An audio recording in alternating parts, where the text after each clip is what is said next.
할렐루야, 반갑습니다. 오늘 너무 기쁜 날이네요. 오랜만에 뵙는 분도 있고 처음 제가 만나는 분도 있고 너무 행복합니다. 자, 기도하고 찬양 시작할게요. 하나님 아버지 감사합니다. 오늘은 우리 주님의 날입니다. 어느 곳에서도 우리의 마음과 시간을 뺏기지 아니하고 오직 우리 하나님께 나와 주님께 예배하며 이 하루를 하나님께 영광 돌리는 데에 우리가 사용되어짐에 얼마나 감사한지요. 하나님, 지금도 이 지구 구석구석에서는 전쟁의 소식이 들리고 또한 하나님 어려운 이야기들이 들립니다. 주님, 그 땅에 우리 하나님 불쌍히 여기시사 하나님의 만지심과 고치심이 있게 하시고 하나님이 허락하신 평화가 또한 그 이스라엘 그 가자 지구에 하나님 회복되어지게 하여 주시옵소서. 주님 감사합니다. 찬양 가운데 거하시고 이 찬양의 주인 되어 주시는 우리 주님 사랑합니다. 예수님 이름으로 기도합니다. 아멘. 첫 곡은요, 처음 들으시는 곡일 수 있습니다. 저희가 많이 반복하면서 부를게요. 우리 찬양 들으시면서 그 가사를 생각하시면서 그리고 금방 익숙해지시면 함께 마음껏 찬양하겠습니다. 내 손에 들려있는 지팡이 사용하여 주셔서 주님만이 주 되심을 나타내 주시옵소서 고백하는 찬양입니다.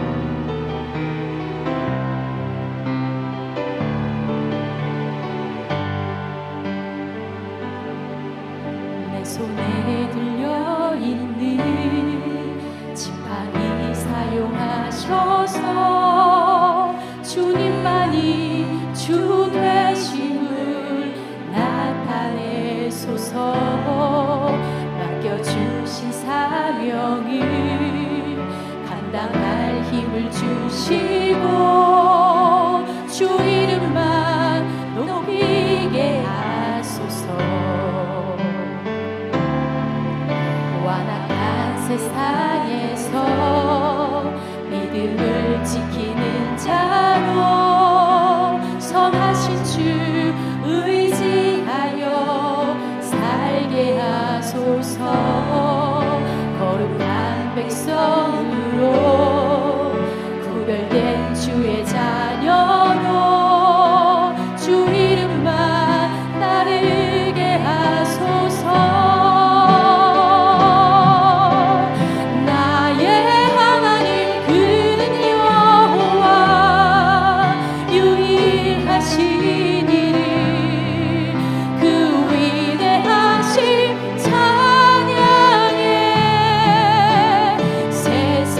속에서 구별된 자로 주가 주 되심을 나 선포하리라. 내 손에 들려있는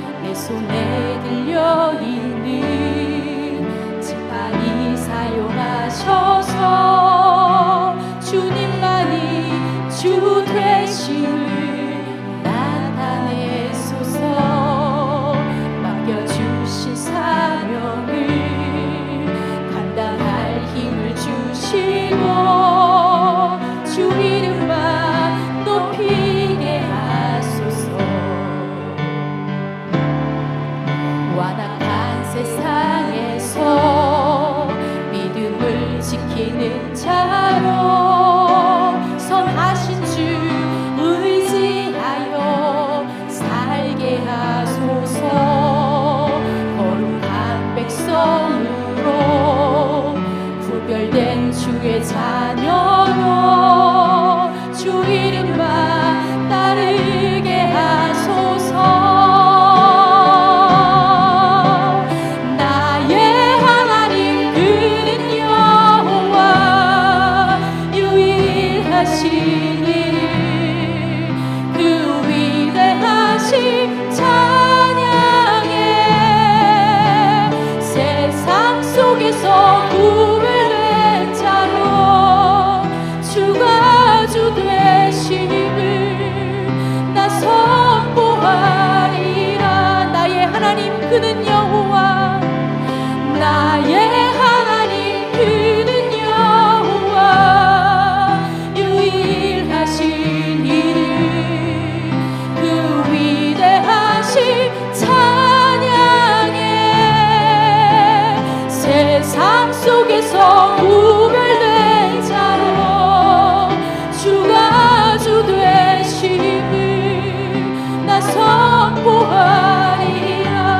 완악한 세상에서 믿음을 지키는 자로 선하신 주 의지하여 살게 하소서. 거룩한 백성으로 구별된 주의 자녀로 주 이름만 따르게 하소서.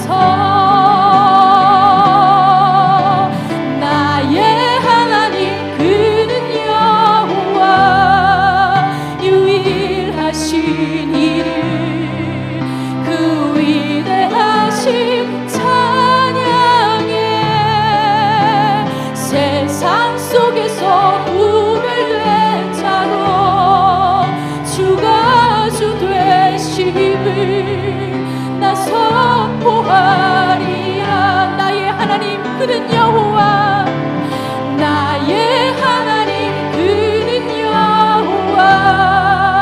유일하신 이름 그 위대하신 찬양에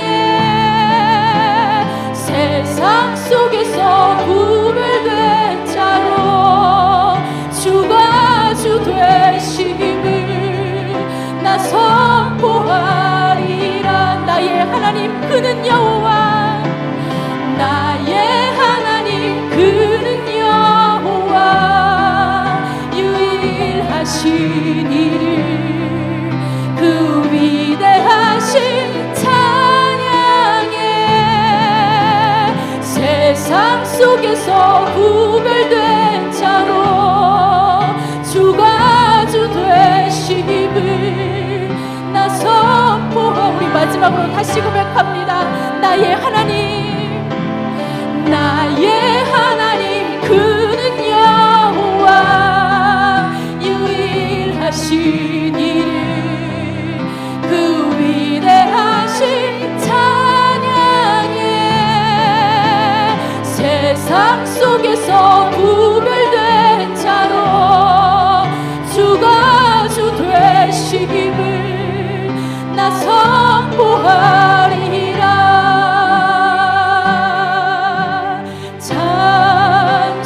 찬송합시다. 찬송합시다.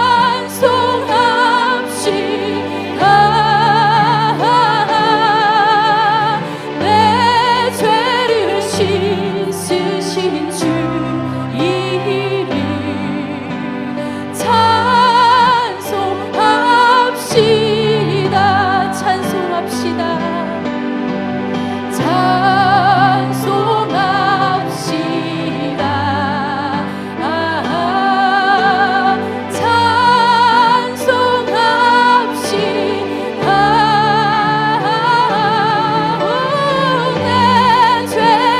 씻으신 주 이름 찬송합시다.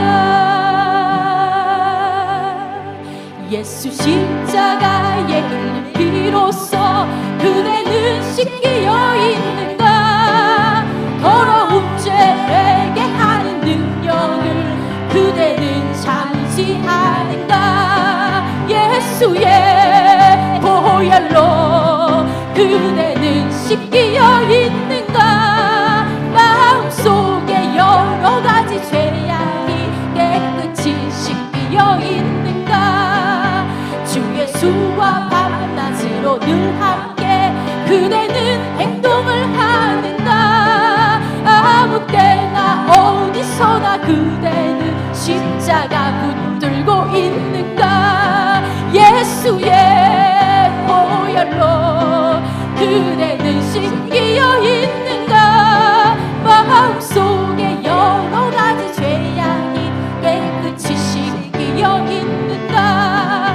주님 예수 다시 올 때 그대는 영접할 예복이 있는가. 그대 몸은 거룩한 곳 천국에 들어갈 준비가 됐는가.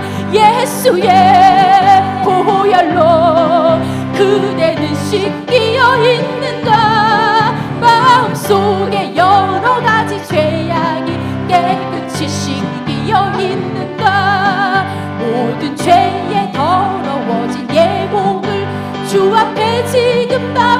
나보소서. 샘물같이 솟아나는 보혈로 눈보다 더 희게 씻으라.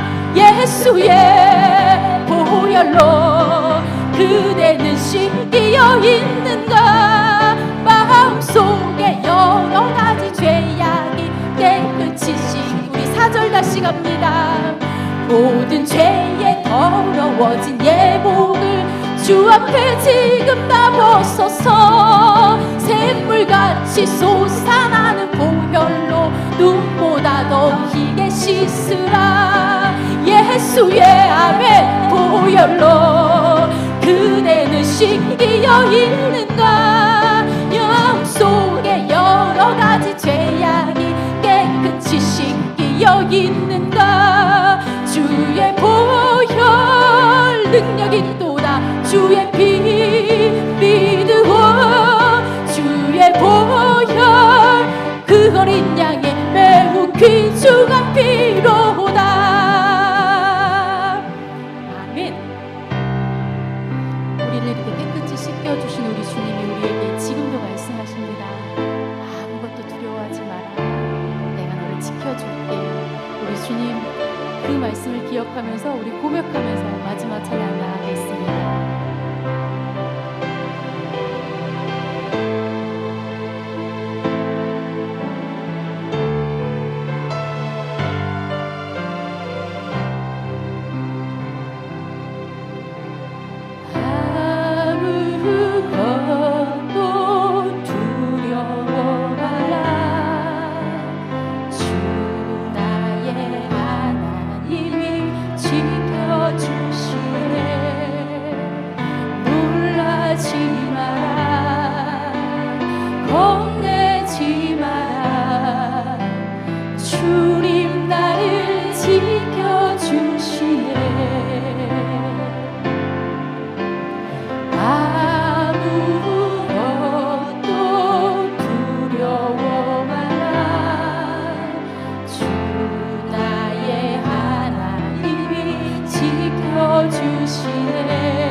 내 맘이 힘에 겨워 지칠지라도 주님 나를 지켜주시네. 세상의 험한 풍파 몰아칠 때가 주님 나를 지켜주시네.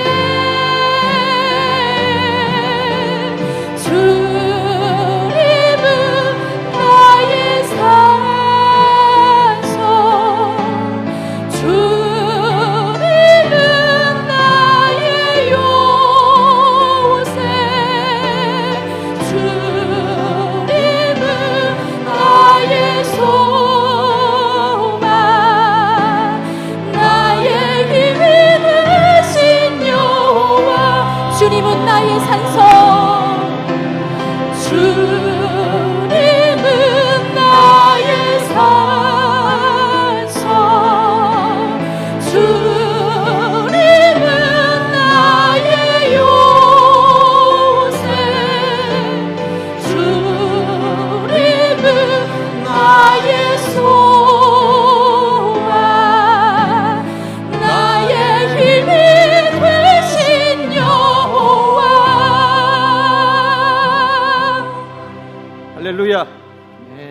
같이 일어나셔서 38장 찬양하며 주 앞에 나아갑니다.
나는 전능하신 아버지 하나님 천지의 창조주를 믿습니다.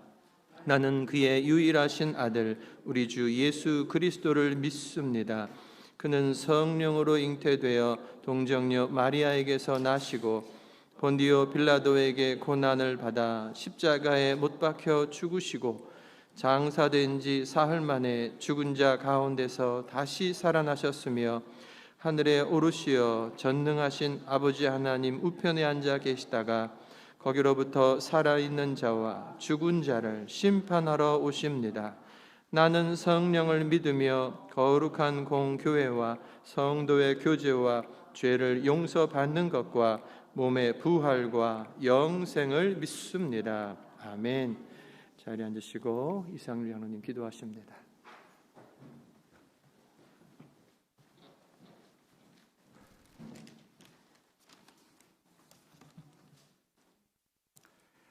빛과 진리가 되시는 사랑의 하나님 아버지, 지난 한 주간도 저희들을 주님의 날개 아래 보호하여 주시고 소망 가운데 살게 하시다가 거룩하고 복된 주님의 날 주님 전으로 불러 인도하여 주시니 감사를 드립니다. 저희들은 주님 앞에 나올 때마다 우리의 약함과 어리석음을 깨닫고 주님께서 국률하신 용서를 간구합니다. 자비로우신 하나님 아버지, 우리의 그릇된 잘못을 용서해 주시고 이 시간 친히 성령님께서 임재하셔서 저희들을 정결케 하여 주시고 어려움에 늘 넘어지는 저희들을 불쌍히 여기시고 강건하게 세워 주시옵소서. 고마우신 하나님 아버지, 주님의 보혈을 위해 세워주신 귀한 연합성교교회와 늘 함께하여 주심을 감사드립니다.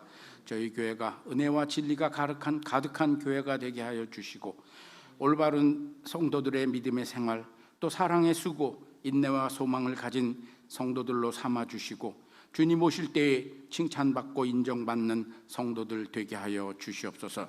또한 성도님들 모든 가정 위에 함께하여 주셔서 믿음으로 승리하며 화평을 허락하여 주시고 질병과 여러 가지 어려움을 잘 감당할 수 있도록 도와주시고 주님께서 친히 함께하여 주셔서 능력이 무한하신 주님을 의지하며 더욱더 주님께 간구하며 기도하는 우리의 모든 제목을 주님께서 응답하여 주시옵소서.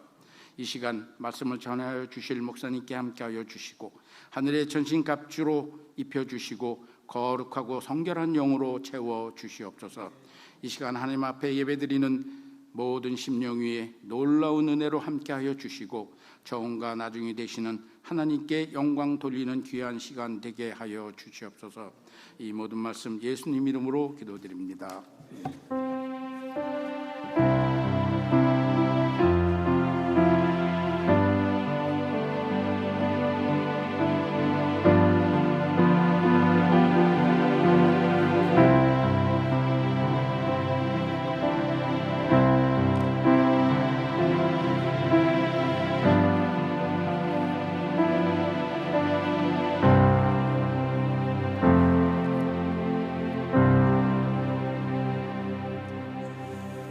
감사합니다. 반갑습니다. 옆에 분 한번 인사하십시오. 한 주간 잘 지내셨습니까?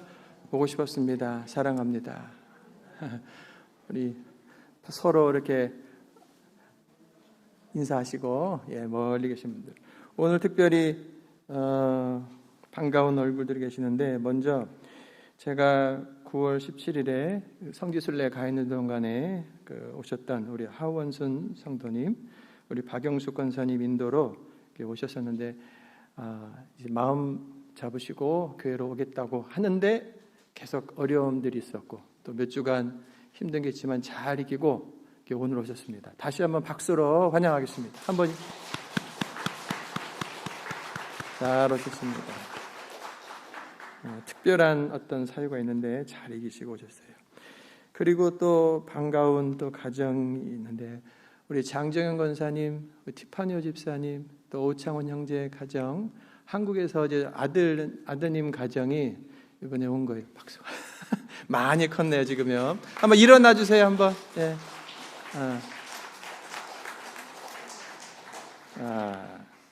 위현준 집사님이 지금 주한이하고 바깥에 잠깐 나간 것 같아요. 예, 좋습니다. 반갑습니다. 우리 교회 소식 함께 보시겠는데 주보 이렇게 말씀 보시면 제가 주보를 편집하다가 그 설교 서론 부분을 지난주 거를 덮어 쓰다가 잘못 쓴 게 있으니까 이해하시고 보시길 바라고 지금 뉴스 소식 가운데서 이스라엘과 지금 팔레스타인이 전쟁이 나버렸어요. 일부분의 전투가 아니라 이제 전쟁이 나는 상황이 돼버렸습니다.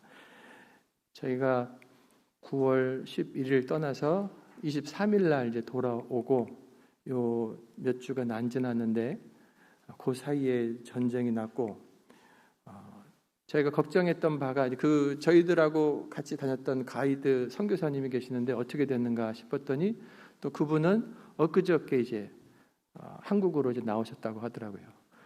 알고 나오신 건지 어떤 때가 돼서 나오신 건지 여러 가지. 또 어떤 팀은 아마 성지순례가 연이어서 있으니까 걸려서 지금 나오기 힘든 그런 여러 팀들 있을 것 같고 여러 가지 복잡한 상황. 그리고 중동의 문제는 세계의 화약고다라고 여겨지는 그런 문제이기 때문에 그냥 남일 볼 것이 아니고 우리가 함께 관심 가지시고 기도해 주시길 바라고 또 특별히 이스라엘 땅 안에서 벌어지는 일들이기 때문에 우리가 더욱더 마음을 가지시고 기도해 주시길 바랍니다. 속히 전쟁이 종식되고 안정되도록. 또 지난 주간에 미주 성결교회 장로의 수련회 큰 은혜 중에 잘 마셨습니다. 우리 최원호 장로님께서 회장으로 계시고 또 전국에서 장로님들이 모이셔서 교회의 어떤 부흥을 위해서 평신도들이 자리 잡고 일꾼들이 되는 그 세미나를 함께 듣고 헌신하는 시간을 잘 가지셨습니다. 또 우리 영혼들을 마음에 품고 기도하며 잘 인도해 주시길 바라고 제자훈련 중에 있는 분들 예수님 닮은 제자들이 될 수 있도록 또 중보기도 모임 감사하고 유튜브나 CBS 방송 설교 잘 전달하여서 사람들에게 인도하는 도구로 써주시길 바랍니다. 병상이나 출타 중에 있는 분들 위해서 기도해 주시고 오늘 친교 봉사는 정광진 장로님 또 우리 사랑구역에서 이렇게 식사를 만들어 주셨습니다. 감사합니다. 자, 우리 이어서 선교 보고 시간인데 오늘은 인도네시아 박상준 선교사님께서 보내온 편지를 제가 몇 군데 읽어드리도록 하겠습니다. 눌러보세요. 지금 젊은 여자들이 이렇게 앉아 있잖아요. 무슨 상황이냐면 방과 후 마을 사역으로 들어가서 어느 이제 크리스찬 집에서 그 동네 아이들을 모아놓고 영어를 가르치는 겁니다. 그 영어를 가르치는 동안에 엄마들이 밖에 나와서 이제 기다리고 있는 장면이라는 거예요.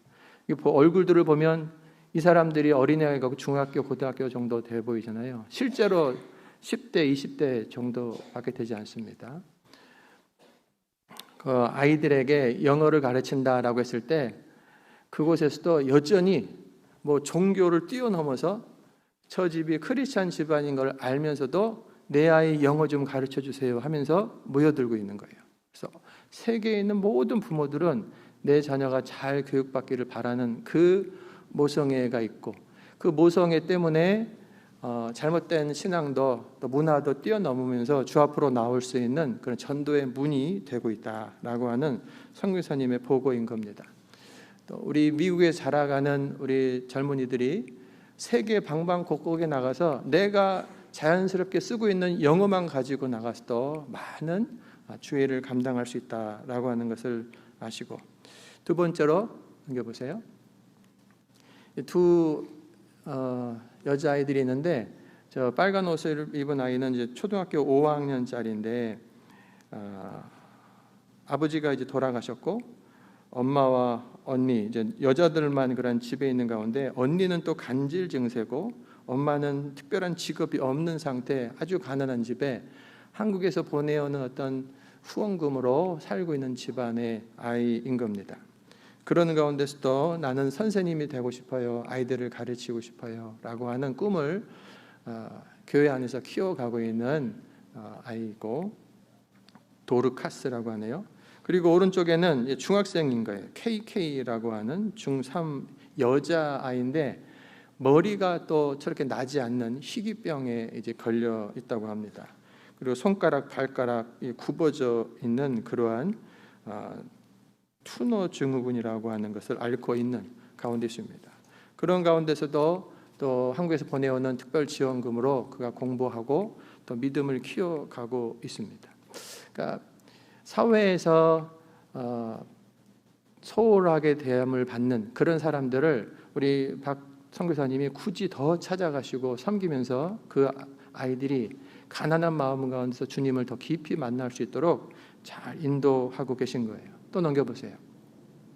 이 장면은 오랜 친구인 예띠라고 하는 분, 저 가운데 흰옷 입은 분의 남편이 사고로 이제 잃은 상태.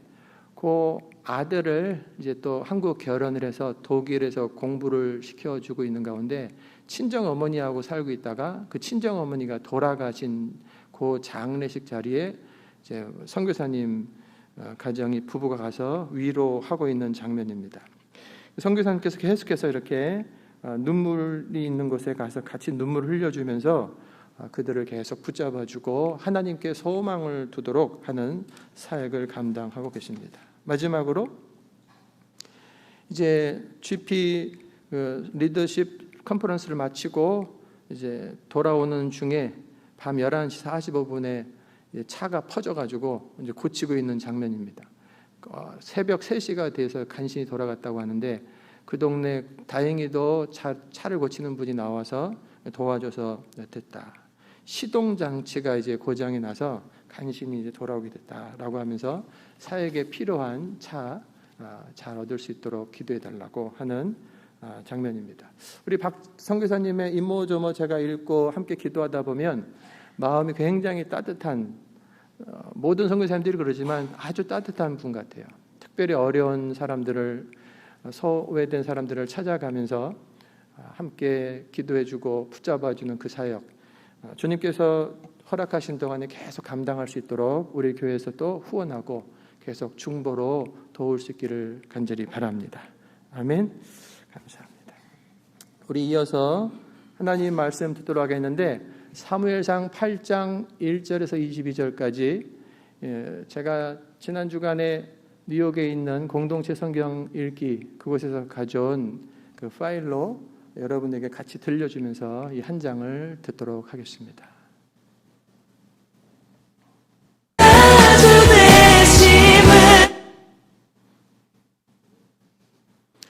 그 한 장을 잘 주목하면서 방송실이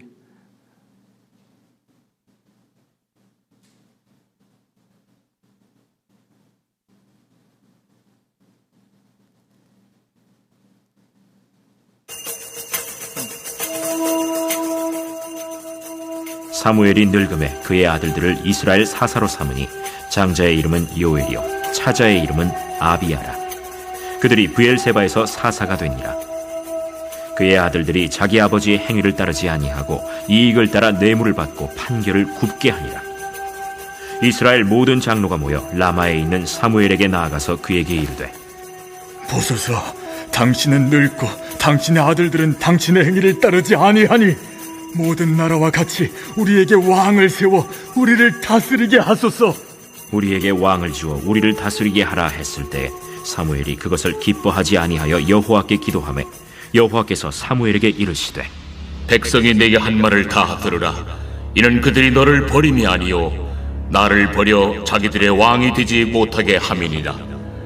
내가 그들을 애굽에서 인도하여 낸 날부터 오늘까지 그들이 모든 행사로 나를 버리고 다른 신들을 섬김같이 내게도 그리하는도다.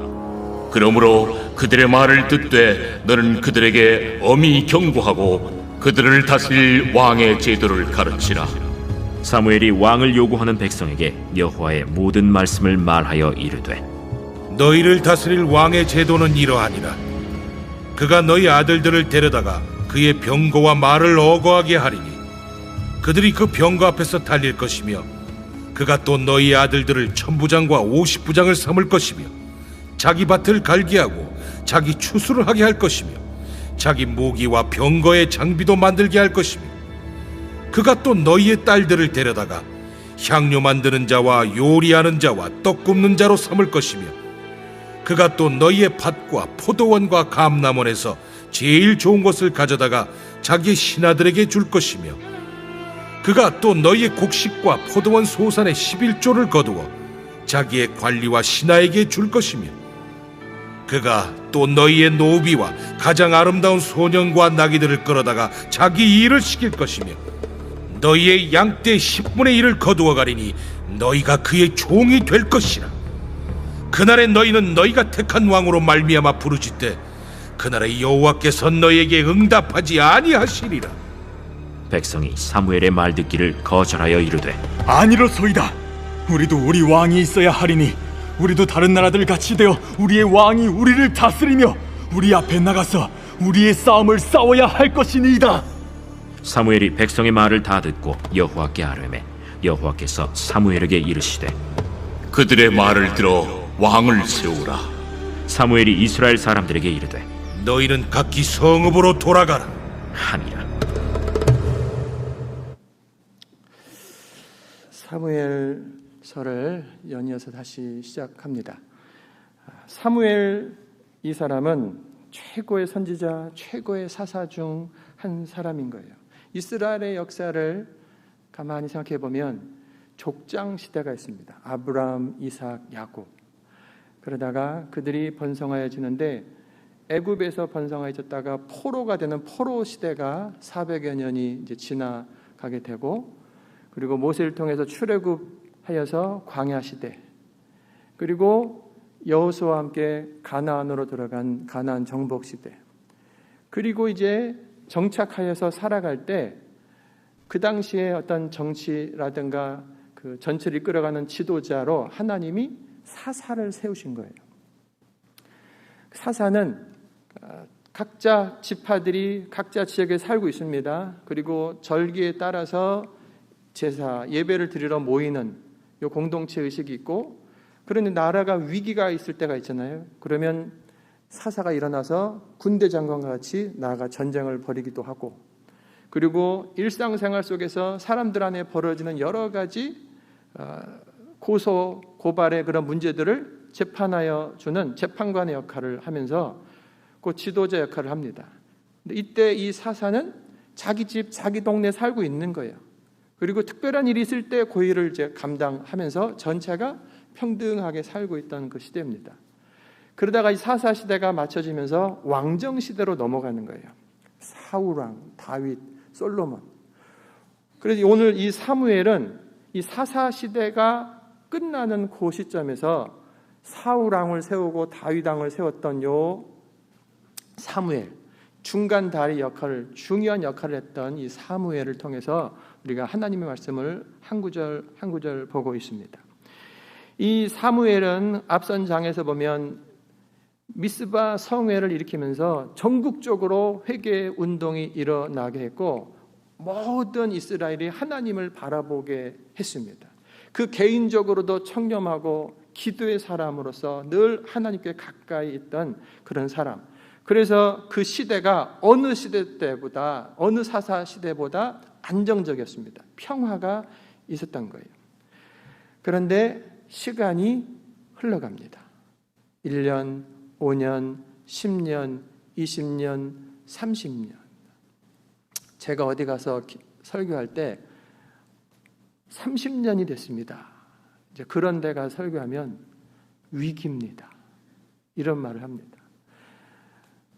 한 사람이 사역을 해서 보통 30년, 40년 그 정도 하고 가는 거거든요. 근데 그쯤에 가서 끝까지 내가 명철하고 총명하고 성령 충만하고 그러기가 쉽지가 않은 거예요. 사람은 그 시간의 흐름 속에서 계속해서 변화되는데 그것이 성장 성숙되기를 바라는데 소수가 그렇고 많은 사람들은 변화가 변질로 가버리는 일들이 많은 거예요.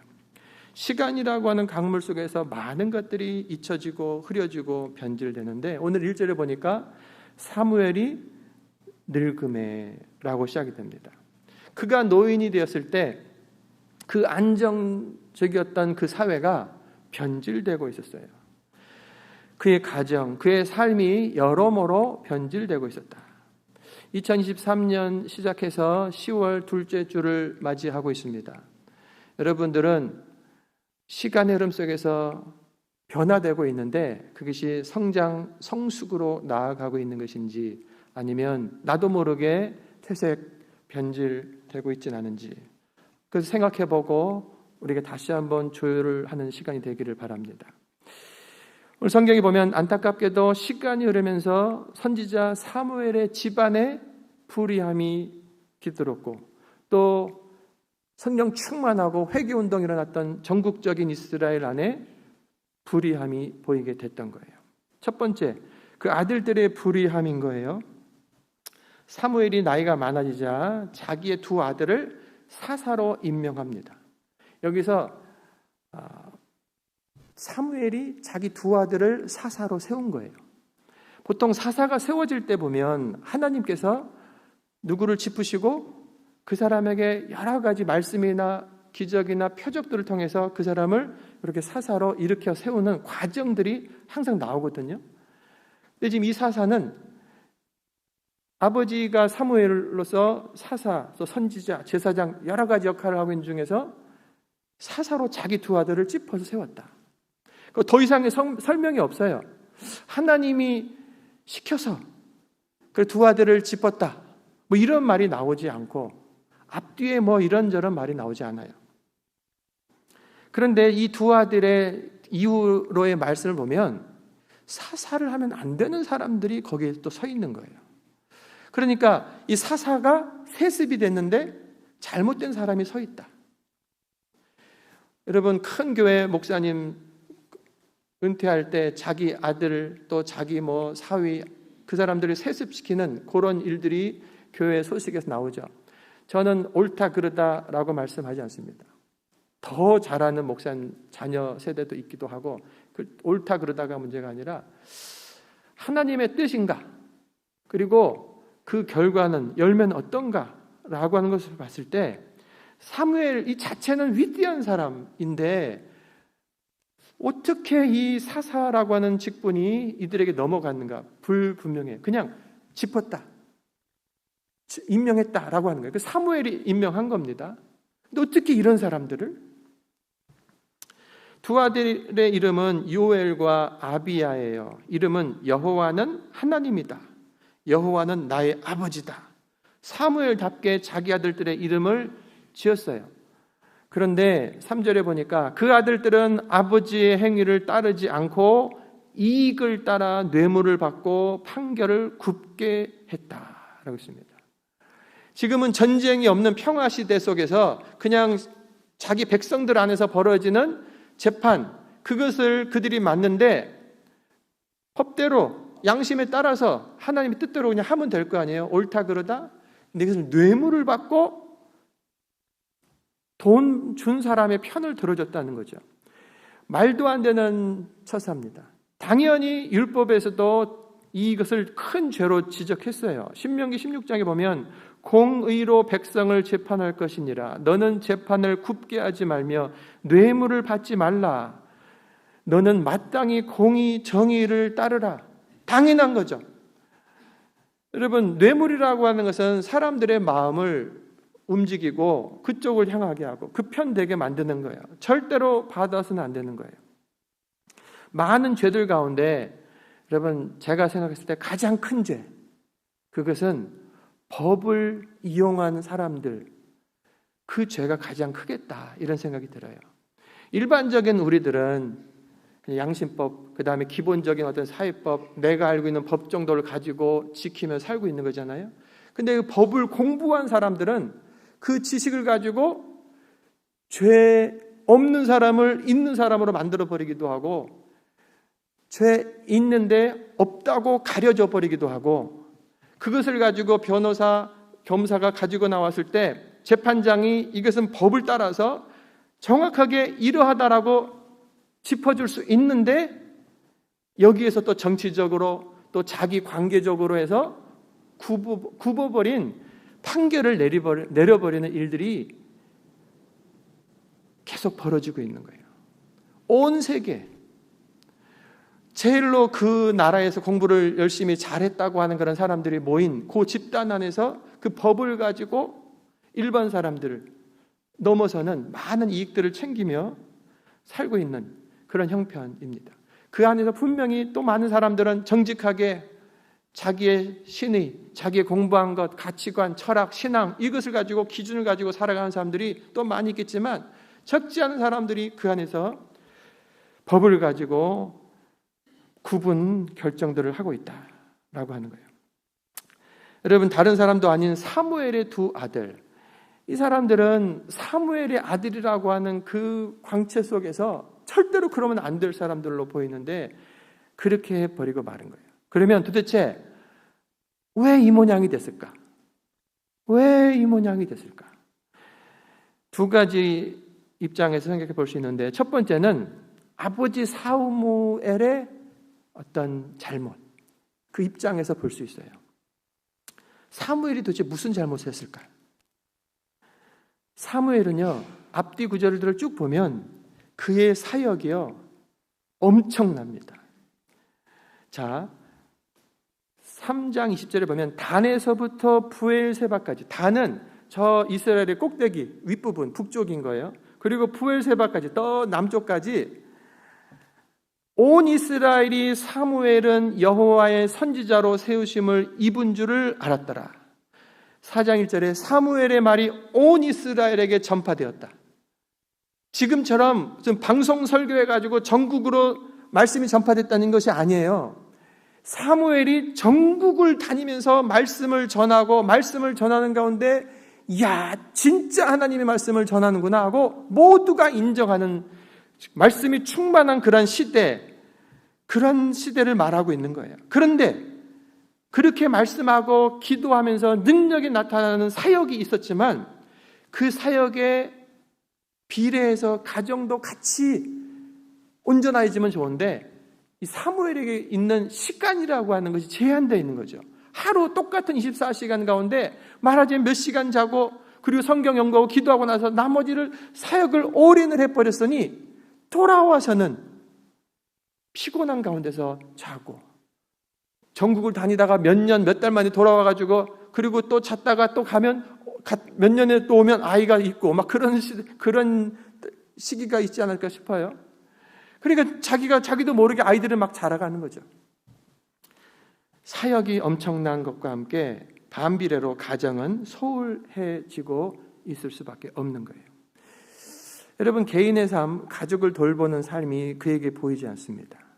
그는 사무엘 자체로는 시간적으로나 경제적으로 청빈했습니다. 자기의 이익을 추구하지 않아요. 자신에게 엄격하게 살면서 사역했습니다. 그런데 그 모습이 가족 안으로 들어가면 부인, 그 아들들에게는 고난인 거예요. 그냥 똑같이 이만큼 밥상 차려 먹어도 되는데 하나님의 종으로서 이렇게 우리가 비싼 거 먹을 수 있냐 하면서 더 값싼 거 먹고 적게 먹고. 여러분, 그런 일들은 많습니다. 주의 종들의 가정들을 살펴보다 보면 충성된 그러한 집안에 그 가족들은, 자녀들은 빈곤하고 상처를 받고 사모님들이 또 여러 가지 정신적인 어려움을 겪기도 하는 그런 일들이 실제로 많아요. 제가 이렇게 상담을 하다 보면 목사님, 사모님들 상담하기도 하고, 사람은 누구나 그런 거예요. 사무엘이 왜 자기 가족을 돌보지 못할 정도의 삶을 살았을까? 이걸 좀 더 생각해 보면, 자, 사무엘을 생각해 보세요. 사무엘이 옛날로 넘어가면 어머니가 한나잖아요. 기도의 여정, 고통 중에서 하나님께 서원하면서 아들 이 사무엘을 낳아놓은 거 아닙니까? 서원한 대로 젖을 떼서 그때가 됐을 때 성전에다가 바치면서 주의 종으로 바쳐버렸어요. 그러면 이 아이는 성전에서 자랍니다. 그리고 엘리 집안의 가족들과 함께 자라는 거죠. 그런 가운데서 보고 들은 사람들이 누구냐면 엘리를 보는 거예요. 엘리는 대제사장이지만 기도하지 않고 몸은 비대하고 그리고 자기 자식들을 못된 짓을 하는데도 불구하고 얘들아 그러지 말아라 이러고 있는 엉망인 그러한 집안에, 그 제사장의 집안에서, 그리고 타락한 말한 자기 형, 삼촌 같은 그러한 제사장들이 그 앞에 사역을 하고 거기에서 자란 거예요. 감사하게도 어머니가 간절히 기도해 놓은 것이 있고 또 그곳에서 하나님께서 만나주시고 하나님으로 인하여 그가 신앙이 변질되지 않았는데, 인간적으로는 보고 들은 것은 뭐냐면 엘리 그리고 그 두 아들들, 그들의 죄와 그리고 그들이 심판받았던 그 무서운 징계를, 비참한 결과를 다 보고 들은 거예요. 그래서 자기가 하나님의 종으로 쓰임받을 때 나는 절대로 저렇게 함부로 살지 않겠다. 주의 종으로 기도하며 살겠다. 내가 예배를 철저하게 신령과 진정으로 예배하겠다. 더욱더 깨어있는 사람으로서 그들과는 정반대 주의 종의 삶을 사는 거죠. 그러다 보니까 자기에게 엄격한 삶이 요구가 되는 거예요. 뭘 좀 가지려고 해도 가져도 되는 건데도 아유 내가 괜히 욕심부리나 하고 내려놓고 뭐 이러면서 자기를 막 청렴하게 만들어가는 거죠. 자신은 경건했습니다. 그리고 시간과 물질과 많은 것들, 그 여분들을 사역에다 부으면서 사역은 풍성해지고 바빠진 거죠. 그런 가운데 자기 가정을 돌보는 일은 미숙한 거예요. 엄마 아빠의 행복한 모습을 보면서 그것을 자기 자녀들에게 베푸는 것을 보고 들은 것이 없어요. 이상한 집안에서 이상한 것을 보고 자라면서 자녀들을 제대로 키우는 것을 못 본 거죠. 가정을 돌보는 일은 작은 일이 아닙니다. 여러분, 저의 윗세대 그리고 그 윗세대 선배 목사님들은 계속해서 죽도록 충성해라. 저 역시 죽도록 충성하라는 말씀을 가슴에 새깁니다. 근데 그 죽도록 충성하라고 하는 것이 사무엘처럼 몽땅 그렇게 하지 않으면 인간적이고 욕심부리는 아주 세속적인 것처럼, 그러다 보니까 실제로 가정 안에 문제들이 막 벌어지는, 그것을 저희 세대는 쭉 보면서 오버했구나, 균형을 잡지 못했구나, 그런 것을 보고 들었는 거죠. 그러면서 저희 세대는 그래도 훨씬 더 좀 나아진, 또 이거 잘못 가다 보면 또 너무 또 자기 가정만, 개인만 추구하는 이런 때, 이 밸런스를 잡는 게 참 중요한 거예요. 그런데 가정사역은 결코 작은 일이 아니다는 거예요. 여러분, 다음 세대를 세우는 일로서 씨를 뿌리고 시간을 들여야 되는 거예요. 지금 어떻게 나가서 전도하고 뭔가 봉사하면 뭔가 그 일에 대한 열매가 탁탁 나오잖아요. 얼마 시간만 지나도. 그런데 자녀를 세운다, 다음 세대, 믿음의 세대를 세운다, 이거는 뭘 해도 돈은 들어가고 시간은 들어가는데 눈에 안 띄어요. 그 며칠, 몇 달 떨어져 있는 것만 갖고도 상처가 되고 여러 가지 일들이, 사건, 사고들이 벌어지지 않습니까? 그래서 어렸을 때 부모가 꼭 붙들고 키워야 되는 시간들이 있고, 뭐 이런 자라는 가운데 계속 투자도 해야 되고, 시간을 들여서 가꾸어야 하는 참으로 중요한 사역이다라고 하는 것을 우리들은 잘 알아야 됩니다. 사무엘을 통해서 우리들은 그 교훈을 받아야 됩니다. 야, 사무엘, 본인은 승리했는데 아들 세대를 그렇게 만들어놨구나. 두 번째, 이 아들들의 그런 타락, 변질된 그러한 모습. 첫 번째를 아버지 사무엘에다가 뒀는데, 그러므로 이 두 아들들은, 요 놈들은, 우리 아버지 때문에 내 인생은 너무 힘들었어요. 내가 자라는 동안 아버지는 안 보였어요. 너무나 힘들게 우리 어머니와 함께 살았어요. 여러 가지 막 상처된 말들을 할 거예요. 그래서 제가 말하자면 이 모양 이 꼴이 됐어요. 그렇게 해서라도 집이 가난하니까 뇌물을 받아서라도 내가 집안에다가 갇혀놔야 되지 않냐고. 이게 이제 이런 이유가 되는 거죠. 자기의 변명인 거죠. 이것은 정당한 이유가 되지 못하는 거예요. 여러분, 이 두 아들이 타락한 직접적인 원인은 그 두 아들에게 있는 겁니다. 아버지의 신앙이 탁월해도 그 자녀들이 부모의 믿음을 본받으려고 애쓰지 않으면 부모의 그 믿음은요, 나하고는 아무런 상관없는 것으로 다 허비되고 흘러가 버리고 마는 거예요. 요한복음 1장에 보면 이는 혈통으로나 육정으로나 사람의 뜻으로 나지 아니하고 오직 하나님께로서 난 자들이다, 이런 말씀이 나오는데, 여러분, 믿음이라고 하는 것은 혈통으로, 유전적으로 아버지 어머니가 잘 믿으니까 그 두 아들 딸도 잘 믿겠지, 그렇게 되는 것이 아니라는 거예요. 나는 모태신앙이니까 그냥 그것이 뭔가 유전적으로 흘러되는 것이 아니라는 거예요. 믿음은 하나님께서 모든 사람들에게 계속 말씀하고 있는 그런 가운데서 내 개인이 어떻게 반응했느냐의 그런 결과인 거예요. 그 믿음을 갖도록 주님이 도와주시는데 그 주님을 향해 내가 마음의 문을 연 결과인 거예요. 그들은 아버지의 부족한 돌봄의 상처를 이유로 대면서 쉬운 길, 권력을 이용해서 재산을 모으는 그러한 길을 걸었다라고 변명할 수 없는 거예요. 아버지 사무엘은 일찍 성전에 바쳐졌지 않습니까? 어려서부터 부모에게서 떨어져 살지 않았어요? 훨씬 더 많은 위기가 있었다고요. 그런 중에서 오히려 하나님을 바라보면서 위대한 믿음의 선배가 됐지 않습니까? 그래서 사무엘의 이 두 아들의 불의함을 통해서 얻는 이 두 가지 교훈. 부모 입장에서 가정을 돌보는 이 일, 비중을 균형 있게 잘 가져가야 된다. 아이들의 그런 나이대에 따라서 내가 더 집중하고 또 점점 이걸 풀어가는 그 시간들이 있지 않습니까? 키워보면서. 여러분, 하나님께로 맡기는 것, 그 다음에 내가 지금 돌보아야 되는 그러한 시간들, 내가 지금 제대로 아이들을 양육하고 있는가, 또 영적으로 신앙의 후배들, 신앙의 자손들을 내가 잘 양육하고 후원하며 돌보고 있는가 살펴봐야 됩니다. 그냥 되는 것이 아닌 거예요. 시간이 5년, 10년 또 흘러서 내가 뿌려놓은 그 열매를 우리들은 거두게 되는 거예요. 그리고 두 번째는 내 형편이 어떠하든지 나는 하나님을 찾아야 되는 거예요. 우리들은 하나님을 믿는다고 이 자리에 나왔지 않습니까? 근데 여기에서 나는 돈이 없어요, 나는 몸이 약해요, 우리 집안 구석은 이 모양이고 가문이 그렇고 환경이 그렇고 이렇고 저렇고라고 하는 여러 가지 이유들을 우리들이 말하면서 그러므로 나는 어쩔 수 없어요, 이런 변명을 할 수 없다라고 하는 거예요. 지난주에 잠깐 말씀드린 것처럼 더 터키 쪽에 성지순례 갔을 때 지하 도시, 데링쿠유. 여러분, 기독교 신앙을 핍박하던 시대, 불에 던져버리고 사자밥으로 던져버린 시대에 믿음을 지키기 위해서 바닥으로 땅굴을 파고 들어가가지고 만여 명의 사람들이 250년을 사는 거예요. 250년. 와.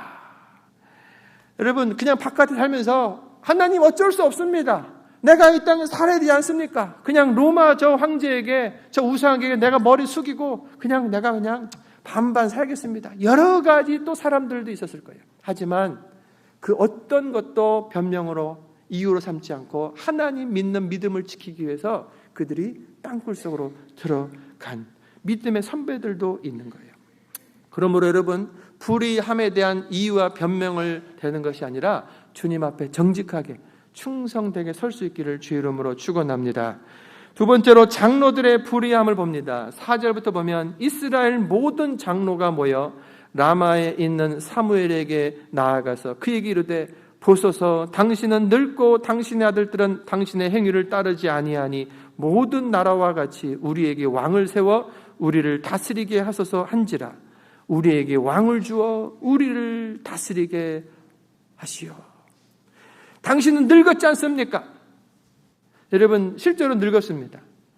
시간도 힘도 부족한 그런 상태. 거기다가 당신의 아들들은 당신을 따르지 않는 불의한 자들이 아닙니까? 그들은 우리들의 지도자가 될 수 없습니다. 그리고 이스라엘의 모든 장로들을 말하자면 그 지역의 대표들 아닙니까? 이 장로들이 마지막 대의원 같은 역할을 하는 거죠. 전 이스라엘의 뜻과 같은 거죠. 모든 장로들이 몰려와가지고 한 사람 사무엘 향해서 크게 요구하는데 이건 압박인 거죠.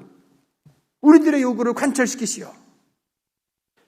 그 요구가 뭐냐면 다른 나라들처럼, 이방 나라들처럼 우리에게도 왕을 세워서 왕이 우리를 다스리게 하시오 라고 했던 겁니다. 여러분, 이 장로들의 요구에 문제가 있습니까? 왕을 세워달라. 지금 이 사사들이 타락했으니까 당신은 늙었고 다른 나라들처럼 멋진 왕을 세워서 강력한 나라를 세워달라. 전혀 문제가 없어 보이는 거예요. 그런데 여러분, 찬찬히 쳐다보면 그들에게는요, 사실은 왕이 계시죠. 하나님께서 왕이시고 보이지 않는 하나님, 그 하나님이 왕이시고 그 왕 하나님께서 사사를 세워서 지금 이스라엘을 다스리고 계신 거예요. 근데 이 중간에 있는 사람들의 어떤 불의함, 잘못 때문에 이 하나님, 보이지 않는 하나님 말고 보이는 강력한 왕을 우리들에게 세워달라. 어디처럼? 다른 나라들처럼, 이방처럼, 세상 나라들처럼 좀 해달라는 거예요. 보이는 우상을 추구하는 그 마음이 그들 안에 있었던 거예요. 한면으로는 이해가 됩니다.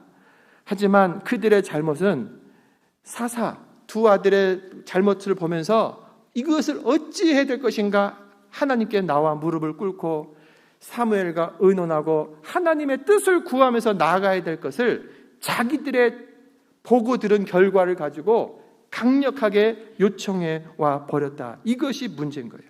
사무엘이 어떻게 반응하냐면 6절에 사무엘이 그것을 기뻐하지 아니하였습니다. 당연히 기분이 좋지 않죠. 자기를 늙었다고 하고 그리고 자기 가족에 대한 몰아세우는 말도 화가 나기도 하고 이제까지 내가 해놓은 것이 그래도 얼마큼 있는데 그 업적과 청렴함이 대단했기 때문에 기분이 당연히 나쁩니다. 그런데 이 사무엘의 위대함, 우리가 본받아야 될 것은 바로 그들과 거기서 싸우는 것이 아니고 알겠어 하고 기도하러 하나님께 갔다는 거예요.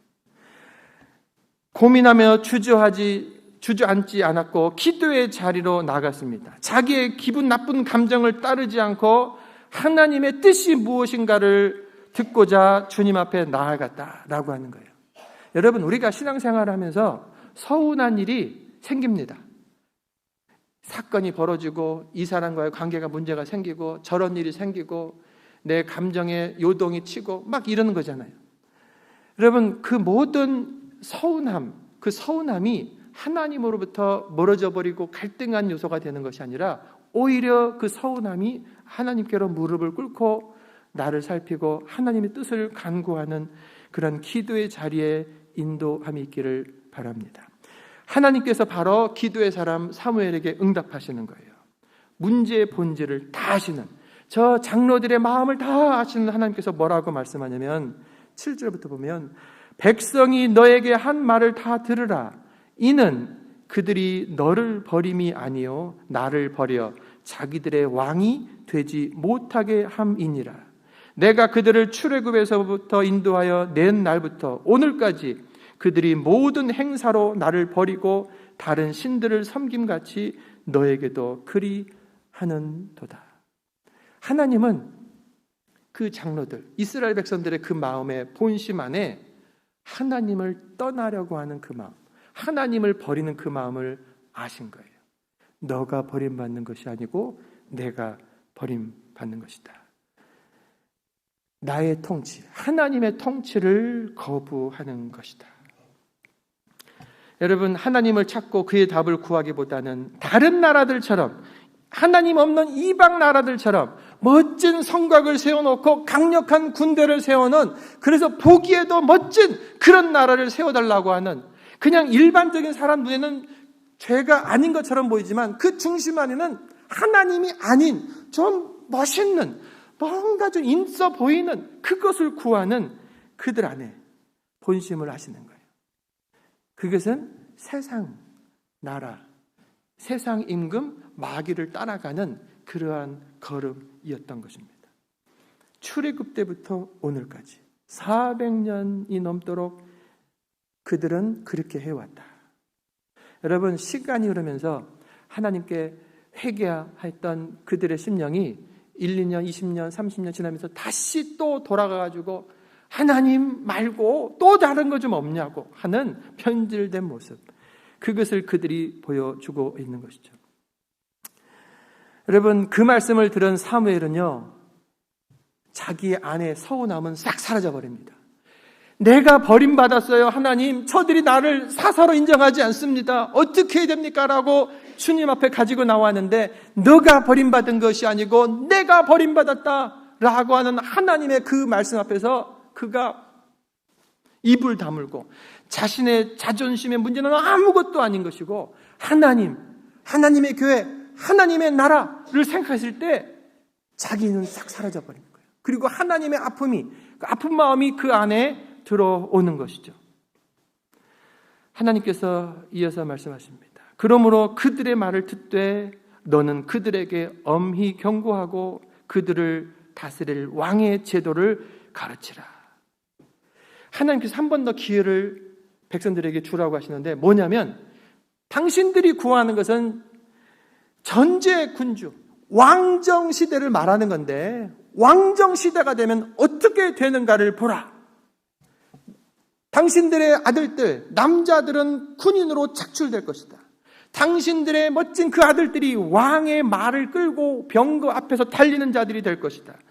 당신들의 아들들을 천부장 50장 세우면서 일꾼들을 세울 것이다. 자기 밭을, 그리고 내 밭을 갈구면서 내가 이것을 소득을 얻고 하나님께 예물을 드리면서 살던 것에서 이제는 이것은 내 땅이다 라고 하면서 그 안에서 벌어지는 그러한 11조를 거둘 것이고, 뿐만 아니라 왕의 자기 땅을 당신들의 아들들을 데려다가 밭을 갈게 할 것이다. 당신들의 딸들, 여자들을 향해서는 향료를 만드는 자를 만들 것이고, 요리하는 자를 만들 것이고, 떡 굽는 자를 만들 것이다. 누구를 위하여? 왕과 그 신하들을 위해서. 그리고 세금을 거둘 것이다. 밭과 포도원, 감람원에서 제일 좋은 것을 가져다가 자기와 자기 신하들에게 줄 것이다. 너희의 곡식, 포도원, 소산의 11조를 거둘 것이다. 일꾼으로의 그런 의무, 여러 가지 것들을 쭉 말을 하는 거예요. 왕정 시대로 들어가고자 하냐? 이런 시대로 들어가는 것이라고. 결국 한마디로 말하면 그날에 너희는 너희가 택한 왕으로 말미암아 그들의 종이, 왕의 종이 되고 그 고통 속에서 하나님께 부르짖을 것이지만 나는 그때 응답하지 않겠다. 사사시대에서 왕정시대로 들어가 버리고 나면 우리가 왕 잘못 세웠습니다. 왕 좀 포기해버리고 그냥 우리 사사로 다시 세우십시오. 할 수 없다라고 하는 거예요. 왕정으로 들어가 버리고 나면 이제는 다른 세대로 들어가 버린 것이기 때문에 돌이킬 수 없다라고 하는 것이죠. 이제까지 하나님 백성들은 자유롭게 살았습니다. 전쟁이 났을 때 사사가 부르면 그때 모아서 하나님의 은혜와 능력 도움으로 그들을 물리치며 살았어요. 자기의 땅, 자기 땅을 가꾸면서 열심히 행복하게 살고 하나님께 드릴 예물을 드리고 그러면서 정직하게 살고 있었던 거예요. 근데 보이는 왕이 세워짐으로 말미암아 또 다른 11조가 드려져야 되겠고 그들 안에는 의무적으로 군사로 일꾼들로 착출되게 된 거예요. 그래서 11절부터 17절까지 딱 보면요, 어떤 말들이 계속 나오냐면 그가 너희 아들들을 취한다, 가져간다, 데려간다, 가져간다, 취한다, 이런 말이 계속 반복돼요. 6회. 그런데 하나님의 나라는 어떤 나라인가?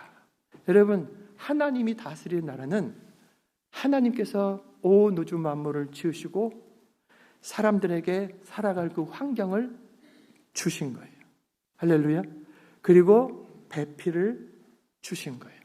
에덴 동산을 주셨습니다. 여자의 후손을 주셨고 무엇보다 자기 아들을 예수 그리스도를 아끼지 아니하시고 내어 주셨고 아끼지 않고 모든 은사를 부어 주시는 하나님의 통치, 하나님의 인도하심이 있는 거예요. 그것을 굳이 벗어나서 인간왕 세상 나라들처럼 그리고 그 끝에 있는 세상 임금 마귀를 따라가는 그 일을 하겠다고 하는 그들 향해 경고하고 있는 것이죠. 그런데 사람들이 완악해지면요, 문이 닫히면 이런 말씀을 들어도 이렇게 반응합니다. 19절부터 보면 백성이 사무엘의 말 듣기를 거절하여 이르되 아니로소이다. 우리도 왕이 있어야 하리니 우리도 다른 나라들과 같이 되어 우리의 왕이 우리를 다스리며 우리 앞에 나가서 우리의 싸움을 싸워야 할 것이니라. 우리 것을 말하는 거예요. 하나님의 뜻, 하나님의 나라가 이루어질 때 그곳에 살고 있는 우리가 온전하게 될 수 있는데 하나님 없이 우리가 살아야겠다라고 하는 자기 자신을 우리를 최우선의 선택 기준으로 삼았다라고 하는 거예요. 결국 그들의 불의함이 바로 이런 것이었던 겁니다. 진정한 왕, 하나님이 아니라 내가 내 뜻대로, 우리 뜻대로 살고 싶다. 여러분의 진정한 왕은 누굽니까? 우리가 예배를 시작할 때 예수 우리 왕이요, 예수 우리 왕이요, 우리가 찬양하면서 시작했는데 여러분들의 삶의 구석구석에서 진짜 예수님을 왕으로 내가 그분의 말씀에 순종하며 이제까지 베푸신 주님의 은혜에 감사하고 하나님께로 붙들려 쓰임받으며 주님과 동행하며 살고 있는 그런 삶인지, 아니면 내 마음과 내 뜻대로 살고자 하면서 세상이 얼마나 멋지냐고, 모든 사람들이 다 그렇게 하지 않냐고 하면서 세상 기준으로 살고 있지는 않은지. 사무엘이 반응합니다. 21절. 사무엘이 백성의 말을 다 듣고 여호와께 아뢰매 여호와께서 사무엘에게 이르시되 그들의 말을 들어 왕을 세우라 하시니 사무엘이 이스라엘 사람들에게 이르되 너희는 각기 성읍으로 돌아가라. 내가 너희 요구대로 왕을 세우겠다. 하나님이요 그들의 요구를 들어주셨습니다. 여러분, 하나님이 분명하게 이 길이 축복된 길이라고 말을 하고 이 반대 길은 저주의 길이라고 말을 합니다. 근데 굳이 내가 저주의 길을 굳이 막으신데도 갈 때 하나님은 놓으시는 거예요. 붙잡던 손을 놓으시는 거예요. 왜? 그곳에 가서 그것을 당해야만 알 수 있기 때문에. 지금 좋은 말로 하는 이 말이 먹히지 않고 결국 그의 온 몸과 삶과 자녀 후손 대대로 당해야만 결국 깨닫고 돌아올 수 있기에 그것을 들어주신 거예요.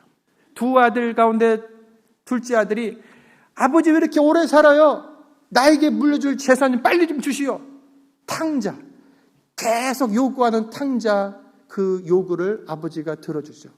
많은 재산이 허랑방탕 다 사라져 버리고 맙니다. 허락한 이유는 그 영혼을 살리기 위해서 허랑방탕하게 쓰고 나서 그가 깨닫고 돌아오도록, 나가기 전까지는 도대체 아버지의 사랑이 깨달아지지 않고 체험되지 않고 말씀이 들려지지 않는 그러한 안타까운 시간들이었기에 허락했던 거예요. 여러분, 어떻게 사시겠습니까? 분명한 말씀이 있는데 나도 좀 경험을 해보랍니다. 쥐어 터지고 얻어맞고, 그래서 나도 그런 간증이 있었으면 좋겠습니다. 바보 같은 거예요. 하나님께서는 우리를 의의 길로, 선한 길로 인도하시는데 이와 같은 말씀으로 인도해 가시는 거예요. 말씀을 마칩니다. 나의 신앙이 하나님 중심 신앙인지 내 중심, 자기 뜻대로 하려고 하는 모습인지, 또 바쁜 삶이 내 자녀, 또 교회에서의 어린 성도들을 돌보는 일을 소홀히 하게 하고 있지는 않는지, 여러분, 나에게 주어진 사명, 공동체의 사명, 개인의 사명, 가정의 사명을 균형 있게 잘 감당해서 내가 시간이 흘렀을 때 구멍이 나버리는 그런 일이 없기를 바랍니다. 5년, 10년, 20년 후에 내 자녀들, 또 믿음의 후손들이 건강하게 자라고 나보다 더 신앙 좋은 모습으로 자라있는 아름다운 열매를 볼 수 있기를 주님의 이름으로 축원합니다. 기도하겠습니다. 아버지 하나님, 감사합니다. 귀한 말씀을 듣고 우리들의 가슴에 손을 얹고 간절히 기도합니다. 하나님을 믿는다 하면서도 내 자신의 뜻, 내가 하고 싶은 것, 우리의 것을 찾고 두들기고 살고만 있지는 않습니까? 그래서 기울어져 버리는 그런 모습은 없습니까? 또 주님께 충성 봉사한다고 하면서 내가 돌봐야 될 가정, 또 어린 심령들 놓치고 있지는 않습니까? 우리들은 연약하여서 쉽게 균형을 잃습니다. 오늘 말씀을 통하여 다시 한번 그 균형을 잡도록 말씀하여 주신 주님, 성령께서 늘 생각나게 하여 주시고 공동체의 사명, 내 가정의 사명, 내 개인의 사명 잘 감당하게 하시고 이 모든 것들을 하나님 말씀 앞에 복종시키면서 한 걸음 한 걸음 나아가는 우리 연합선교교회 온 성도 되게 하여 주시옵소서. 예수 그리스도의 이름으로 기도합니다. 아멘. 우리 찬송가 96장 찬양하며 예물 하나 드리게 됩니다. 조금만 드리게. 예수님은 누구신가? 우는 자의 위로와 없는 자의 풍성이며 천한 자의 높음과 잡힌 자의 노임 되고 우리 기쁨 되시네. 예수님은 누구신가? 약한 자의 강함과 눈먼 자의 빛이시며 병든 자의 고침과 죽은 자의 부활되고 우리 생명 되시네. 예수님은 누구신가?